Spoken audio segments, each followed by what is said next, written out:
risk free-nya misalnya 0,05, kemudian nominal risk premiumnya 0,64. Normal risk premium. Jadi normal risk premium. Jadi ini yang tadi, ini melihat secara umum, perhatikan ya. Jadi ini adalah melihat return market ya. Ini disebut sebagai return market rata-rata gitu, return market. Jadi kalau Anda masuk ke pasar bursa,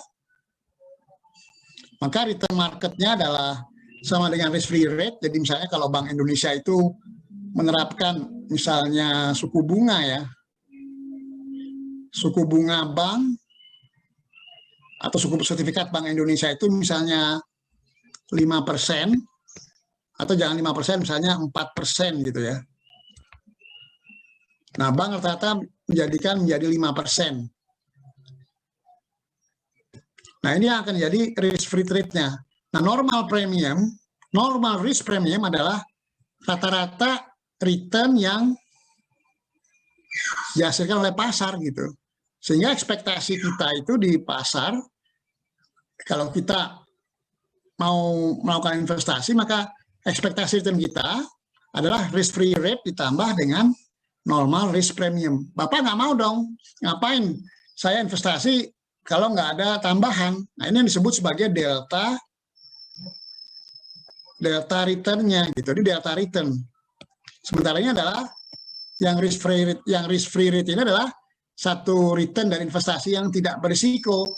Jadi masuknya nanti deposito itu paling misalnya deposito itu 5% gitu ya. Nah, Anda masuk ke beli investasi harus lebih dong, ngapain 5% gitu. Nah, lebihnya ini yang disebut normal risk premium. Tapi ini adalah secara agregat. Kalau dia melihat pada masing-masing produk akan beda gitu. Nanti, nah, kalau masing-masing produk, nanti kita menggunakan tadi faktor beta tadi.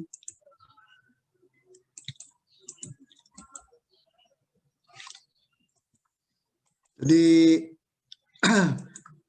nah, ini contoh data-data empiris yang agregat ya. Jadi agregat pada dari tahun 80 sampai tahun 96. Nah, average return-nya ini Bapak, ini dia average return. Taruhlah sekitar 18%.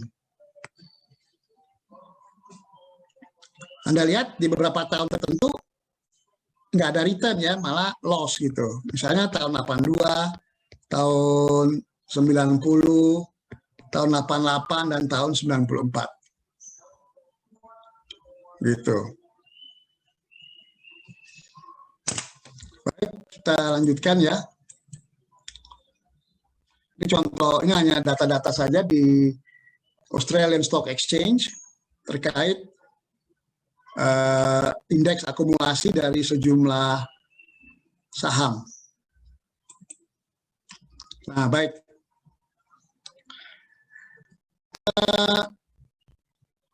Dengan melihat data-data empiris tadi,